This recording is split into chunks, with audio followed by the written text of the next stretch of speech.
Hi Pisces, this is Pisces Hub. Welcome to my channel. So for today's video, alamin natin kung yung gabay, mensahe ng tarot cards for Pisces sa araw na ito, okay? Reminder lang Pisces na ito ay general reading, so pwede pong mag-resonate, pwede pong hindi. And this is a timeless reading Pisces, so kung anumang araw, buwan o taon mo to napanood, as long as mag-resonate po sa sitwasyon nyo, take nyo lang. And ang ating channel ay welcome po ang lahat ng gender. So, babae, lalaki, LGBT, ang nanonood ngayon or yung mga taong dinidil nyo po. Like nyo lang kung mag-resonate. Pag hindi, wag pong ipilit. Okay? So, alamin natin kung yung advice, mensahe ng tarot cards for Pisces sa araw na ito. Okay? So, may nag-flip. Queen of Swords and Wheel of Fortune. Okay, so pwedeng you're dealing with a feminine air sign, Gemini, Libra, Aquarius. Okay, pero kung hindi, it's okay. Okay. So, sobrang lakas ng personality ng taong to. And bottom of the deck is King of Swords. Masculine air sign, Gemini, Libra, Aquarius.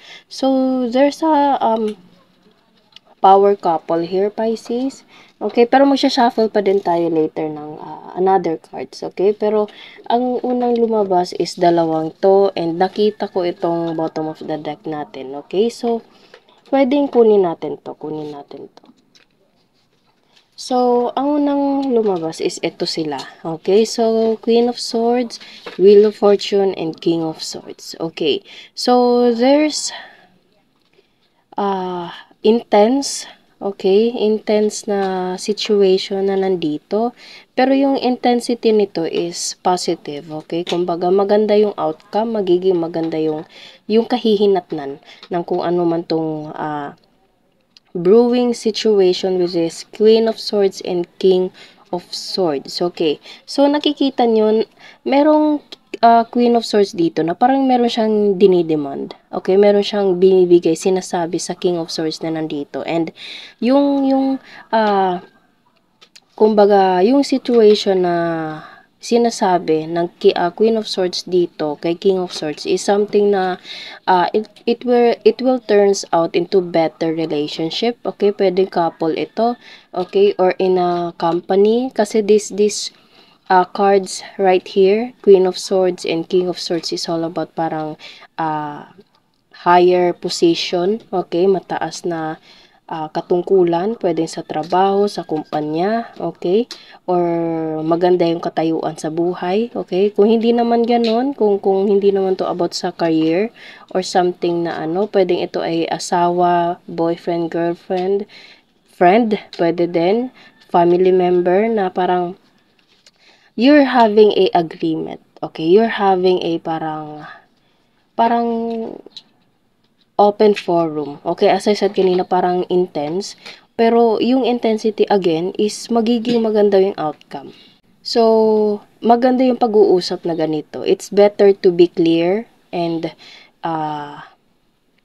mapag-usapan lahat, okay? And Wheel of Fortune is upright. Hindi siya downward, okay? So upright siya. So ibig sabihin positive outcome, better something situation na maganda yung magiging kahihinatnan, okay? And life-changing situation. It will change everything into better. Okay, so magiging maganda yung outcome between this King of Swords and Queen of Swords. Okay, so there's a pag-uusap, there's something na parang King of Cups. Okay, so pwedeng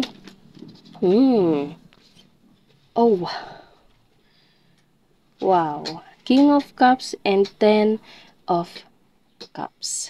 Okay, maganda yung cards na lumalabas natin dito, Pisces. Okay? Meron ditong King of Cups and Ten of Cups. So, it's all about emotion. It's all about happiness. Nakikita nyo, merong pamilya dito na para silang nagkakasiyahan. Okay? Nagpapasalamat sila sa langit, sa ating Panginoon, sa kung ano man yung pinaniniwalaan nila, yung kasiyahan na tinatamasa ng pamilyang ito. Okay, again, itong pag-uusap, itong sitwasyon na nandito sa tatlong cards na nandito, it will turn out into a better situation. Okay, and there is a 10 of Cups. Always kong sinasabi na happy family itong card na to, okay? As is naman siya, okay? Kitang-kita naman na merong family dito na nagkakasiyahan, may mga anak na naglalaro, may pamilyang may mag-asawang punong-puno ng pagmamahalan, okay? And King of Cups, pwedeng ito si King of Swords, okay? Or pwedeng ito si Queen of Swords, okay? So, there is a situation na after this intensity na nandito sa taas, after this clarifying situation, kumbaga open forum as I said kanina, merong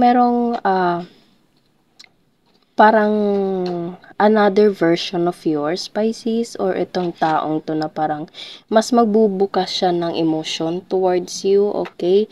Or magbubukas siya ng, alam mo yun, yung parang from something na medyo strong yung personality, medyo parang parang hard-hearted. I don't know if tama ba yung term, pero yung parang matigas yung puso niya, okay? Medyo hindi siya ganun ka nag-give way, nag-ano siya sa'yo na parang committed.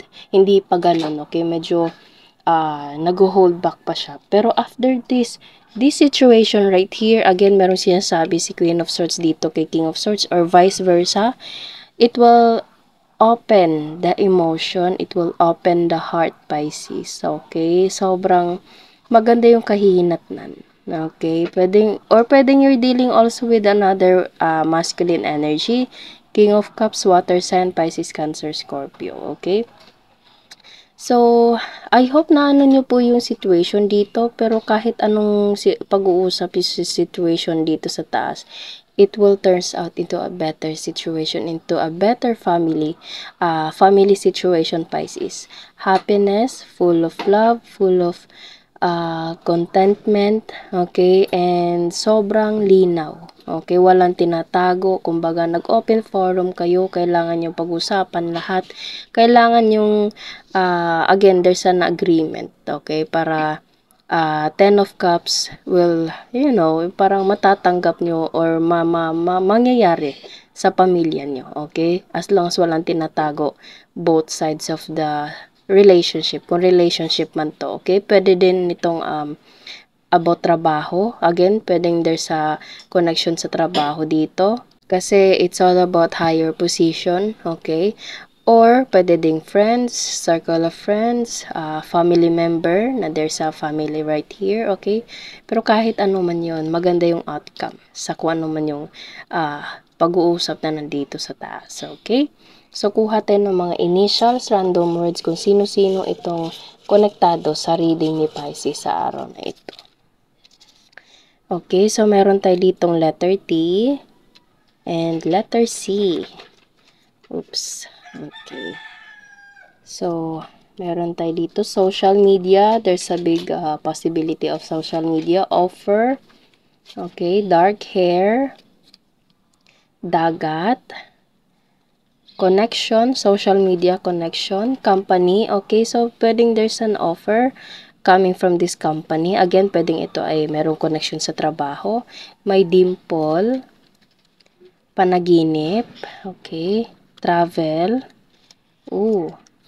Coffee, masipag, and maliit ang ilong. Okay, and meron pa dito, keep moving forward. Okay? So, yun lang po, Pisces, ang ating reading sa araw na ito. Naway nagustuhan niyo po. Huwag niyo po sanang kalimutan na mag-like at mag-subscribe po sa ating channel. And ang isang channel natin na Gel Tarot Guide na makikita po sa ating description box below. Click nyo lang po yung link na nandyan sa baba po. And wag nyo po sana kalimutan na i-click yung notification bell, Pisces, para ma-notify po kayo sa mga susunod na uploads natin. Okay? Thank you, Pisces, and God bless!